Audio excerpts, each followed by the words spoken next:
ladies and gentlemen. Today we're going to be discussing the Sharpeville Massacre.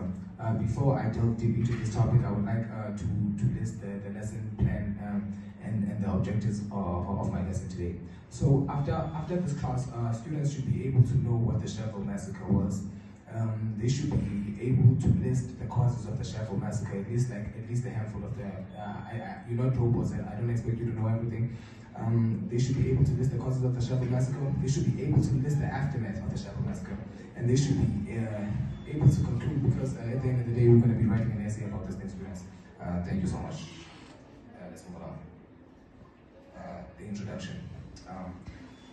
On March 21, 1960, the South African police in Sharpeville, a town near Vereeniging in the Transvaal and Langa in the Cape, brutally killed and massacred unarmed Africans who were peacefully protesting against one of the many racist causes brought by the apartheid regime. So you can see these people were peacefully protesting, but they were killed.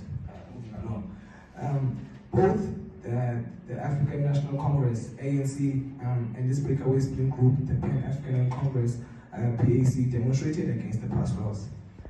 They demonstrated against the past laws by meeting up in numbers near the Sharpeville police station, singing and offering themselves up for arrest for refusing to carry past laws. Incidents like these in South Africa generated international condemnations.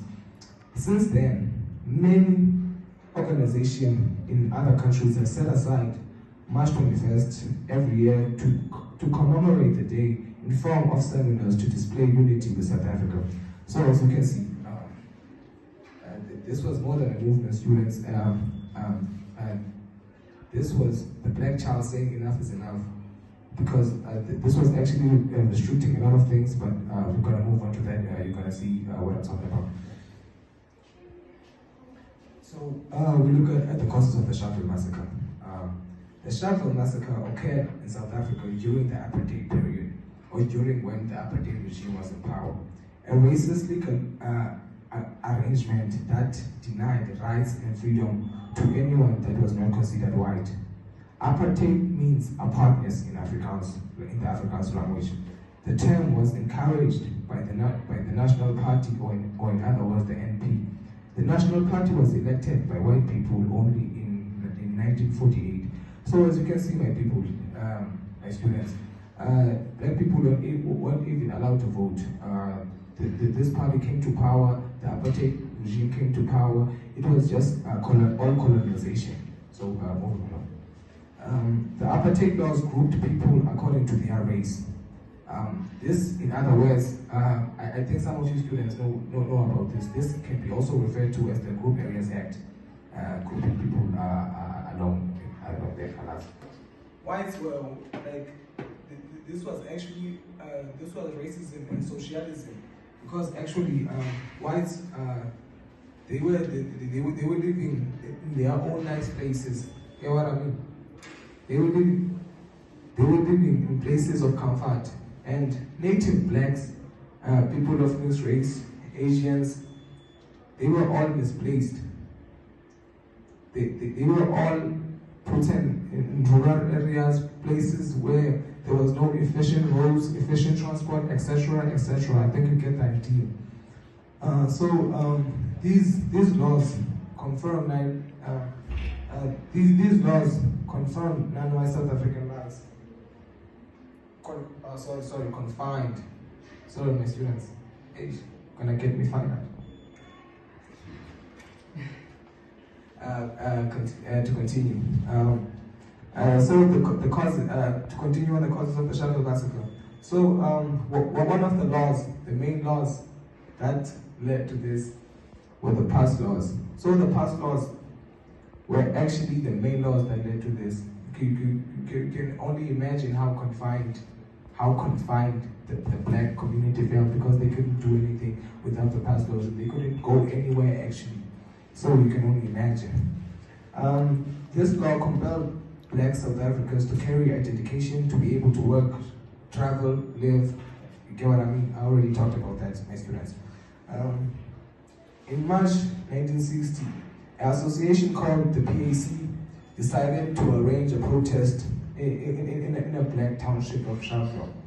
The initial plan was for protesters to march to the local police station without their passes.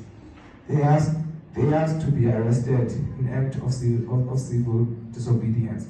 And civil disobedience is when people protest, but they protest peacefully, my students. I would like any questions to come to the front if you have any questions right now. Okay, thank you so much. My colleague will carry on from here. Thank you so much. Good morning, everyone. I will just continue from where my colleague left off. As you can see here are the images of the police arriving to Sharpeville to disperse the protesters. I don't have much to say about the pictures, so I'll just move on to the events that took place. So the first point here reads as the PAC, a wing of the ANC created in 1959, organized a peaceful mass demonstration against the South African pass laws. This means basically the PAC, which was a group that formed from the ANC, they basically created a peaceful march, to fight against the South African pass laws. I was about to explain the second point, which reads as the participants were unarmed and instructed not to carry their required passbooks and asked to be arrested. So these participants of this peaceful march, they were asked by the organizers of this march not to carry their passes and also to get there and asked to be arrested. So after the police claimed that the protesters violently threw rocks at them and stoning their armed cars, the police responded by firing into the crowd, killing 69 people and injuring 180. So we can see the massive things the police were doing. So then more than 11,000 people were then detained, and the PAC and ANC were applauded. Here in front of us, you can see images of the events that took place during the Sharpeville Massacre. You can see people on the first picture, running away from the police because the police were just firing and beating up the people violently. Okay, moving forward. Are you guys following so far? Yeah. Okay. So this is the aftermath of the massacre. So in response to the massacre, the South African government declared state of emergency, allowing the police and army to detain over 18,000 people without trial, including some leaders of the PAC and the ANC. Both the ANC and the PAC were banned under the Unlawful Organizations Act in April 1960. So obviously, the ANC and PAC were banned because the government was not agreeing with what they were doing, the protests and everything. As a response, the government passed the Indemnity Act in 1961, which was to protect the officials from being charged for any actions taken during this time. You can see the hypocrisy because they're doing wrong things, but they're passing laws to even protect themselves from doing the wrong things. Domestically, the event caused a major shift in the anti-apartheid movement. Until then, resistance had largely been non-violent. After Sharpeville, many activists felt that peaceful protests were no longer effective. So people now were just starting to lose morale because these protests, nothing is happening. The government is just fighting back. Sharpeville became a symbol of resistance and a rallying cry for the anti-apartheid movement. Any questions so far? Okay. Right in front of us are the images of the aftermath of the Sharpeville massacre. We can see people laying there dead. Some are injured. As you can see, there's a guy there who he looks alive, but he doesn't look like he can get up. Maybe his legs, maybe he was shot in the leg. But we can see the negative impact of this Sharpeville massacre. So in conclusion, the Sharpeville massacre that took place on March 21, 1960 ultimately led to the ANC turning peaceful protests into a military wing that decided to take up arms to achieve political liberation. This presentation included the events that led up to the Sharpeville massacre, the events that took place on March 21, 1960, and who was affected. Any questions? Okay. So I just want to understand, like, this how did the ANC actually lead to the ANC take the peaceful protest into a military wing? I'm sure you're referring to the first point. So this point reads as the Sharpeville massacre that took place on March 21, 1960, ultimately led to the ANC turning peaceful protests into a military wing that decided to take arms to achieve political liberation.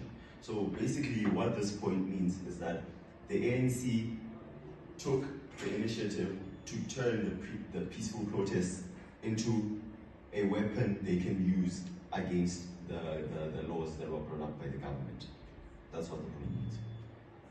So what about the fact that they use Bogo and Umkontesis in their military wing?